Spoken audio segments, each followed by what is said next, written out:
বন্ধুরা, মেলাতে আমরা যে ভেলপুরিটা খেয়ে থাকি সেটি খুবই সুস্বাদু হয়। তো সেই রেসিপি আজকে আমি আপনাদের সাথে শেয়ার করলাম। প্রথমেই দেখুন শসা, পেঁয়াজ এবং টমেটো খুব ঝিরিঝিরি করে কুচিয়ে নিয়েছি। এবার একটা বাটির মধ্যে আমি নিয়ে নেব বেশ অনেকটা মুড়ি। তারপর এর মধ্যে একে একে দেবো চানাচুর। আমি দু রকমের চানাচুর নিয়েছি, একটা টকঝাল মিষ্টি, এবার একটা ঝাল। তারপর এর মধ্যে দেবো দু রকমের ঝুরি ভাজা। তো আপনারা চাইলে আপনাদের পছন্দ মতো ঝুরি ভাজা এবং চানাচুর অ্যাড করতে পারেন। তারপর এর মধ্যে আমি দেবো বাদাম। এরপর এর মধ্যে যে স্যালাডগুলো কুচিয়ে রেখেছিলাম, টমেটো, পেঁয়াজ, কাঁচা লঙ্কা এবং শসা, তো আপনারা চাইলে ধনেপাতাও দিতে পারেন। আমি পাইনি তাই দিইনি, সব দিয়ে দেবো এর মধ্যে সামান্য একটু সরিষার তেল। তারপর আমি এর মধ্যে দেবো টমেটো সস। এরপর আমি বাড়িতে একটি চাটনি তৈরি করে রেখেছিলাম, যে চাটনির রেসিপি আমি ওই কাকুর থেকে জেনেছিলাম।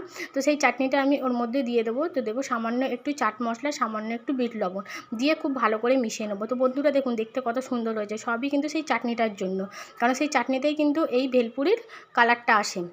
তো দেখুন আমাদের ভেলপুরি একদম রেডি হয়ে গেছে। তো ভালো লাগলে অবশ্যই আপনারা বাড়িতে ট্রাই করবেন।